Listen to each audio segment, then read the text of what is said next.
Your mind has to be stronger than your feelings. Think about every poor decision you've made in your life. There was more emotion that was involved in it than there was mine. Every single one of them. Your feelings keep you in bed. Your mind tells you, get up. Your mind is a weapon, and you got to be able to use it and control it. Most people are out of control with their mind. They don't point it at something. They let the world point it, and they misfire all the time. You are not where you want to be, not because you need any more gifts. You don't need nothing else. You need to discipline yourself. You need to learn to tell you no. You keep talking about everybody else you can't tell no. You can't tell you no. You can't tell you stop. You can't tell you quit.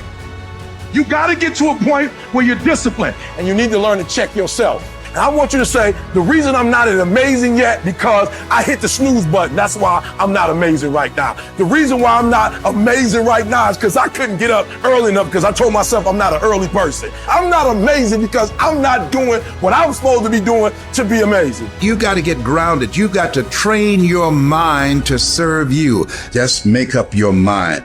This is not going to control you. Make a declaration to yourself. Declare all out war that you're going to get out of this rut. We are in control of our mind. We believe it's the other way around. No, we put in our minds what we should do. We have to reprogram it and tell us, no, we're good. This sucks, but it's okay. If you don't program yourself, life will program you. You have control over your mind. You just have to assert it. You have to decide that you are going to be in control, that you are going to do what you want to do. Weakness doesn't get a vote. Laziness doesn't get a vote. Everyone wants some life hack that eliminates the need to do the work, but that does not exist. No, you have to do the work. You've got to hold the line. You've got to make it happen. You're standing up for your dreams. You're standing up for peace of mind. You're standing up for health. You want it. And you're going to go all out to have it. It's not going to be easy. When you want to change, it's not easy. If it were in fact easy, everybody would do it. But if you're serious, you'll go all out and say, in spite of this, I'm in control here. What could you be if you worked as hard as you could? What could you be if you imposed real discipline in your life? I said you crank up the volume on that voice. Crank up the volume on that question. Max it out. And then go get some. Make a commitment to yourself today. Vow to yourself today that you will make whatever sacrifice, that you will pay whatever it takes, that you would do whatever you have to do to be amazing. It is us. We have to train. We have to prepare. We have to harden ourselves through suffering. And while it hurts, and it does hurt, it is that discipline that will ultimately bring us freedom.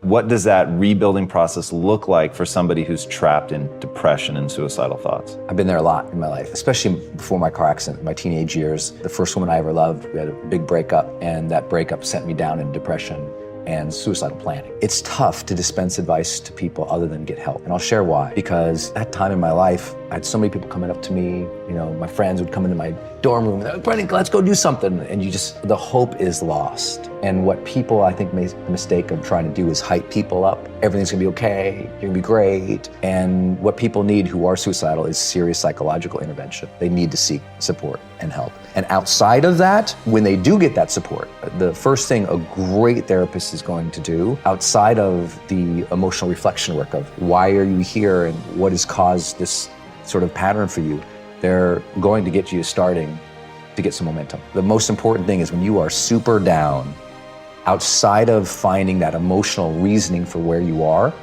is to start getting momentum. Because with momentum comes hope. With momentum comes motivation. With momentum comes, that feeling that there's a reason for tomorrow. And so it's as simple as just saying, okay, what are 3 things I'm gonna do today? And I don't mean that like a lot of personal development guys would say, like, what are your 3 big goals for the day? Arr! I'm like, dude, sometimes that first goal is, I'm gonna shower today. I'm really gonna shower today. I'm gonna walk to the library. And I'm gonna come home. And that's all they got. Like literally, that's all they got.